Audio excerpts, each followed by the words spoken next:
So guys, what we'll look at in this video is we'll just revise auto ignition briefly, and then we'll go on and we'll look at octane number. Now just before I show you auto ignition, remember knocking is when knocking or auto ignition as it's known is when the fuel mixture ignites when it shouldn't, essentially, and it causes the piston and the crankshaft to shutter. Now probably this is the easiest way to explain it. What you would normally hope for is that when this would be part of the cycle of the piston, if you like. It draws in the fuel initially, and then that's it going around, and then it goes back up, compresses the fuel, and just when the fuel is compressed, this spark plug ignites the fuel, and that forces the piston downwards, and then you have this turning motion here. And now what can happen in an engine is knocking happens, where instead of the fuel igniting when the piston is at the top and the fuel is compressed, the piston is on the way back up, you see, because if you look at the motion of that will be now going upwards again, but the fuel has ignited, and that causes this to vibrate profusely, if you like, and the piston as well inside the chamber. So it's that's what it's caused by, that's the condition, if you like.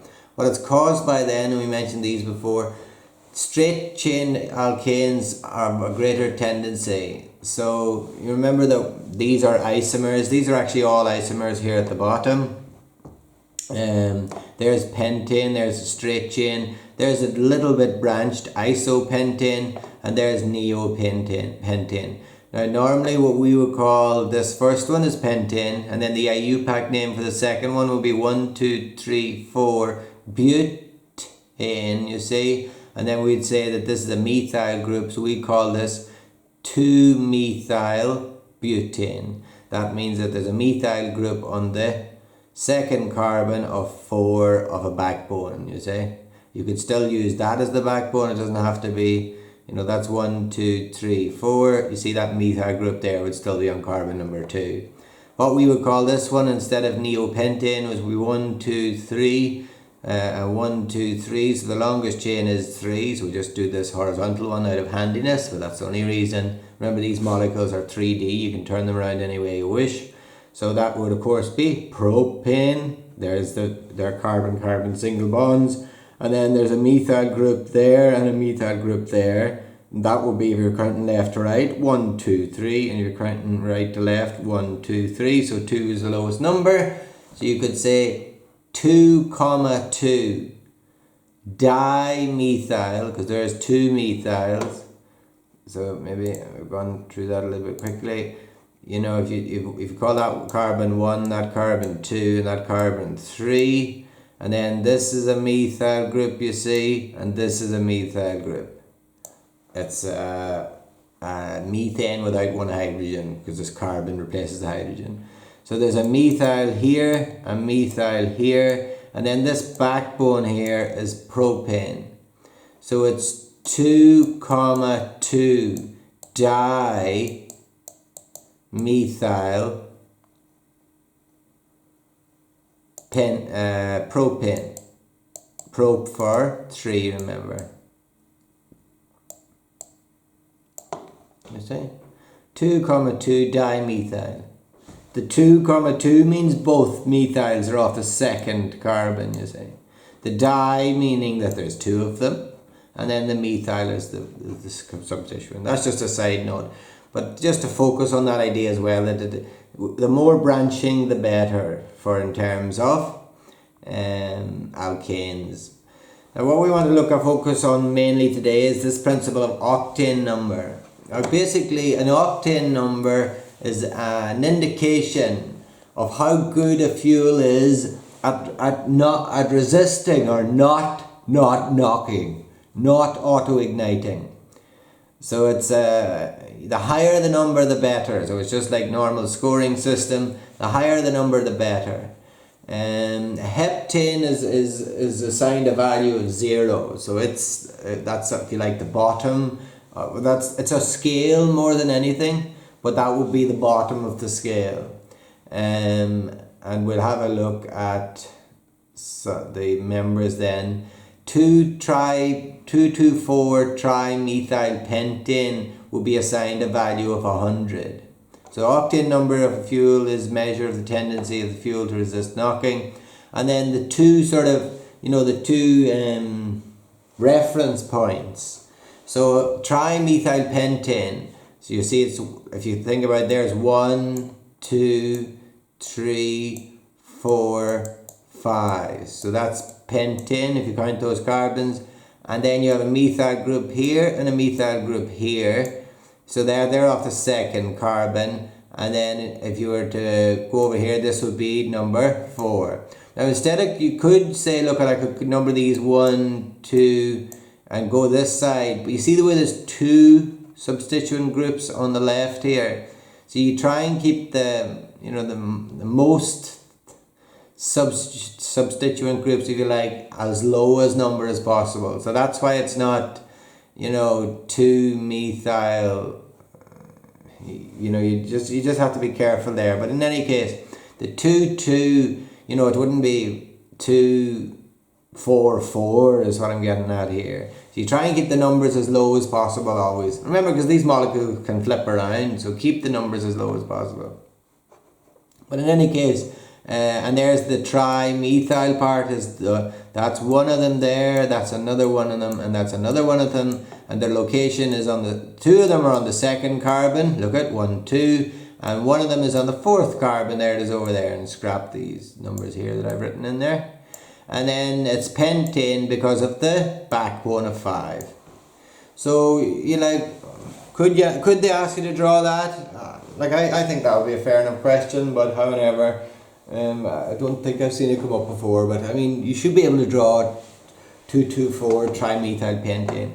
But for why I'm talking about it here is because of the fact that it has an octane number of 100. Now there is fuels that have an octane number greater than 100. So this is just our reference point. A reference point is like a notch that we can say between these two values. And the other notch, if you like, is heptane, and that's assigned a value of 0. And that's another example of those. So those two. But then there is numbers above 100 now. You should know that. There's fuels with an octane number greater than 100. And what I want to look at today is what affects a fuel. What factors or what about the molecules allow a fuel to resist knocking? And that's what we want to look at. The first one, the shorter the alkane, the higher the octane number. So that's an interesting one. And the shorter the alkane, so if you like, we're talking about, methane as opposed to ethane. Well, now, really what we're talking about, maybe let's go up a little bit to something like propane, heptane. So the shorter the alkane, the higher the octane number. That means they have a greater resistance to autoignition. The more branched, we said that one already, the more branched the molecule is. So rather than having a straight chain, the more branched it is, the higher the octane number you will have. And then cyclic compounds, so something like this, cyclohexane here, that has a value of 83, you see.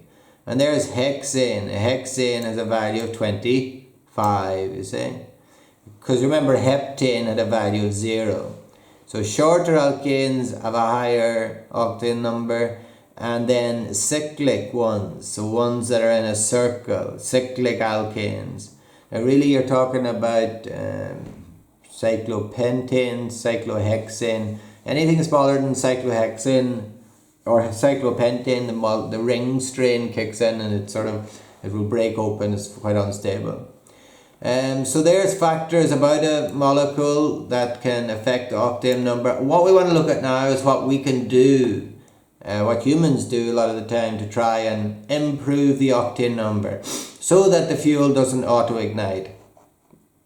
Now oxygenates, I'm sure you know that now at this point hopefully that anything with 8 at the end means it has oxygen in it. So things like methanol, like if you were to look at methanol as a molecule, and you just change that to yellow. So if you were to look at octane or methanol has a no H in the place of one of the hydrogens on methane, you see. So this is what it looks like. It has 3 hydrogens of a carbon, and then it has this OH group, this oxide group. It reduces carbon monoxide emissions. It has a high octane number. Look at 114. It's greater than that of 2,2,4-trimethyl pentane.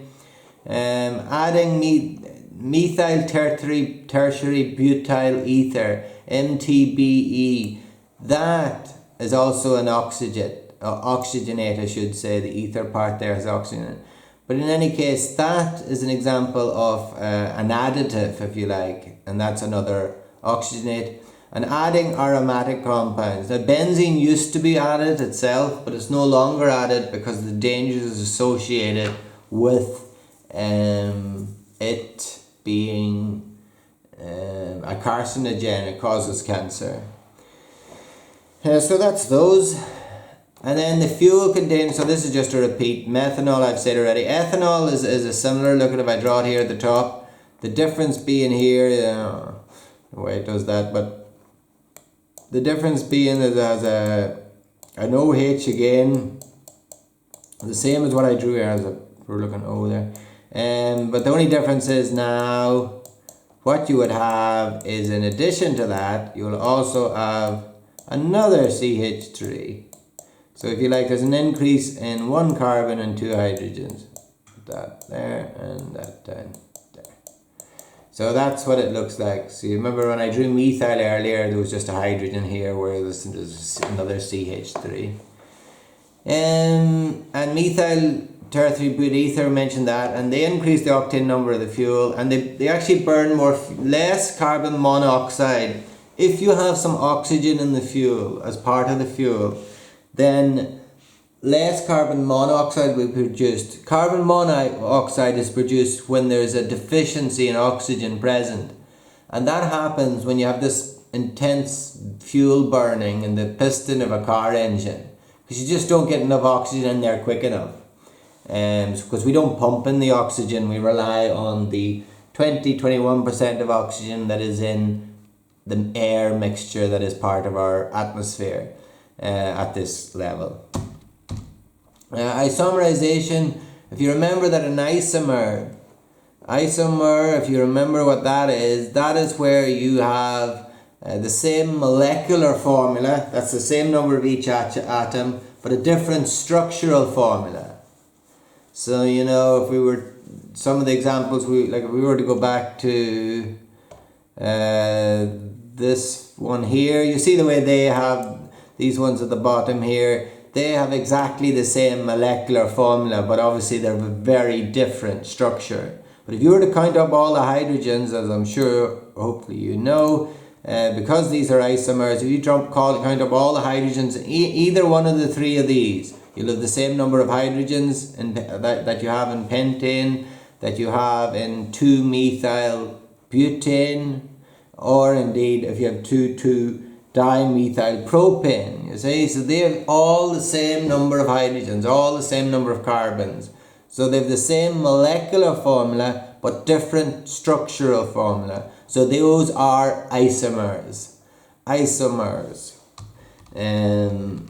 So to go back to what we were talking about there, isomerization, you know, like sometimes I think of chocolatization would be to turn something into chocolate. Isomerization is effectively to rearrange a molecule so that it's, obviously it's the same molecular formula if it's that molecule and you don't lose any atoms, but rearrange them so you get a different structure. And that's all it is. So isomerization is a matter of breaking up a molecule, rearranging it, but not losing anything. So straight chain alkanes into their isomers, into branch chains effectively. And then when they're branch chained, they will have a higher octane number. So there's an example. There's pentane, you see it's a straight chain.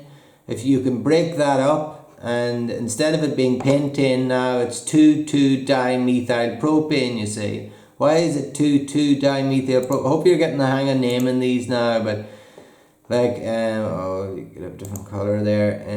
If we were to name that, that would be 1, 2, 3. So that's the longest chain. Or indeed, you could go 1, 2, 3 up and down here. Maybe I'll do that to make this one a little bit different. It just has to be the longest chain. It's entirely up to yourself how you make the longest chain. So if I take that away, and then if we call that 1, 2, 3. I mean, that's a fair enough example. There's no reason why you can't do that. It's equally as long, if you like.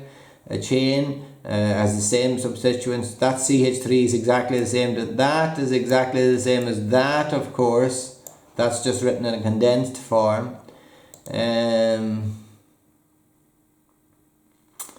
Yeah, so that's 1, 2, 3. I'll try and take that away now.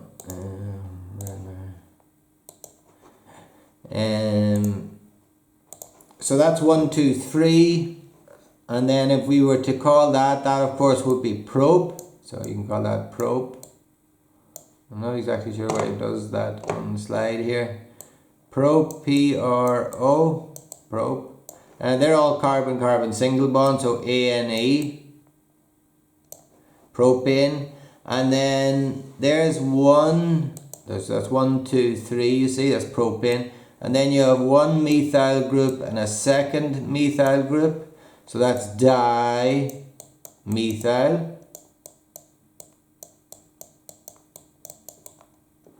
That's not writing very well for me, but dimethyl. And then the last little thing you have to say is where those dimethyls are. So both of them are off the second carbon there. You see, there's one of them and there's the other one. And we're naming it top to bottom here, or bottom to top, 1, 2, 3. So it's 2, 2, 2, 2 dimethyl. It's amazing how that naming, you know, it seems like, you know, perhaps you could name the same molecule 2 different ways. You actually can't. If you follow it carefully, you'll see that. So that is that. But in any case, when this idea that we would rearrange them is known as a isomerisation. That we rearrange them in the same molecular formula, different structural formula. And that is that one. So that's isomerisation, or turning branched chained ones, or turning straight chains into branched chains. This is another one, catalytic cracking. If the words effectively say what it is in the tin here. A catalyst is of course normally a metal, some sort of metal based, transition metal based substance that has the ability to alter the rate of a reaction without being consumed itself. So there's a catalyst involved here essentially, and cracking is effectively what it says in the tin, that you take a long molecule and you crack it. You break it in two or more than 2 pieces. So it's a bit like a piece of spaghetti that hasn't been cooked yet. You have a long piece originally, and then if you snap it, you can get smaller sections of it. And that's essentially what we do in catalytic cracking. You break down the long chain hydrocarbons into smaller ones, and you give rise to something like this. So undecane, that if you count that, there should be 11 there if I remember correctly. 1, 2, 3, 4, 5, 6, 7, 8, 9, 10, 11. Yeah, undecane. And then H2, hydrogen, is you need hydrogen, you see, because there's actually going to be an addition of where we break it. So there's butane, 1, 2, 3, 4. So if I was to take my pen now and break that molecule there, so 1, 2, 3, 4. If I were to break it there, let's say, that would be that part, and then that would be that part. You see. So, but the thing is, if you break it there, you would be missing this hydrogen right here. And indeed, if you were to take that as being that end there, you'd be missing that hydrogen. So that's why you need the H2. And the catalyst allows that bond to be broken. It lowers the energy sufficient, that the activation energy, I should say, that the reaction can go forward. So then you end up with 2 shorter chained. And remember, we said shorter chained alkanes have a higher octane number. So that's all there is to catalytic cracking. It'd be great if you could remember that you have to add hydrogen. Now you remember it's only adding because to finish off both molecules after you've cracked the longer alkane. But that's really all it is, catalytic cracking. The catalyst will be some transition metal compound. The fourth one then, and we'll finish with this one perhaps, so we might look at hydrogen a little bit. But in any case, reforming or dehydrocyclisation. Now that sounds really complicated and there really is nothing to it. The dehydro, like if you were to be dehydrated, you take away, or you've lost water. Now dehydro is to take away hydrogen. So it's hydrogen. It's a hydro, not hydra. So it's hydrogen. And cyclicization, remember we said that cyclic compounds have a higher octane number. So we effectively make a ring structure from a straight chained alkane. Or straight chain molecule at least. So you which means, to take away. So you take away hydrogen, and you'll see why that is necessary. It's kind of like what we talked about earlier. And then you cyclicize it. So you take a straight chain, and then you turn it into a cyclic compound. And that's in essence what it is. And we'll have a look at some examples of that now. Using a catalyst to form ring compounds, straight chains alkanes are converted into cycloalkanes, and cycloalkanes are converted into aromatic compounds. Yeah, sometimes we go from really focus more on straight chain alkanes to cycloalkanes. Aromatic compounds are present, but they're tricky. Now, benzene is a carcinogen, that's why I want to try and avoid it. And it's present in petrol, was a huge cause of concern. So this is essentially what it is.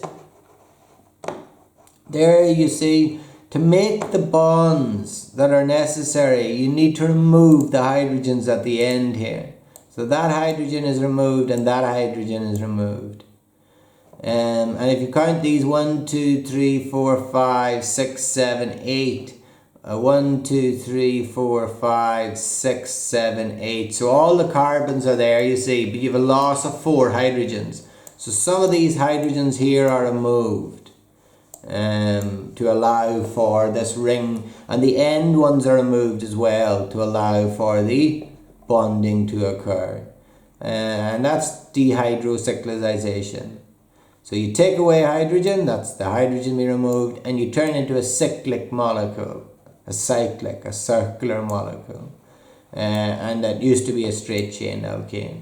Now you can go for that's jumped a few steps. Normally you go to an alkane first just by removing the end hydrogens, and then you can have a cyclic compound, and then you can go on. But sometimes compounds with too large a ring are unstable as well. So that's why it's always around the 6 there, which is interesting for something you remember. Since hydrogen is removed and a ring structure is formed, that's why it's called dehydrogen, to remove the hydrogen, and then cyclicization to form that ring structure or cyclic structure. Hydrogen is a fuel. Hydrogen is a very effective, this is the last little thing in this video. Hydrogen is a very effective fuel. Now the problem with hydrogen is that it is explosive itself. See, the only product of the combustion of hydrogen is water. So I'll show you that in a second. The manufacture of hydrogen is steam reforming of natural gas. So there's natural gas, methane. In the presence of steam water, you get hydrogen gas and carbon monoxide. For junior cert, you would have looked at the electrolysis of water. We will look at this more in electrochemistry, but you probably remember it's a Hofmann's voltmeter. You pass electricity through it, and you'll cause the water to gain electrons and destabilizes it essentially, and you get hydrogen and oxygen coming off. It's very expensive because it requires electricity. And most important use of hydrogen is actually in the formation of ammonia. Ammonia is used as a fertilizer for farms, and it's used in explosives as well. Ammonia has lots of uses. And it's also used as a hydrogen. The Haber process is the production of ammonia, and you require hydrogen for that. Hydrogenated vegetable oil to make margarine. essentially you can turn what would be liquid at room temperature into a solid margarine at room temperature by hydrogenating it. It's also used as a fuel, and can be used as a fuel storage and transportation. That's the issue with it. Quite simply, it's very, very dangerous to store hydrogen. But the great thing is the product of hydrogen, burning of hydrogen, the combustion of hydrogen is just a water vapor. So, you know, you have H2 plus O2, and the product then is H2O, which is amazing, really. It's a reverse of the other reaction.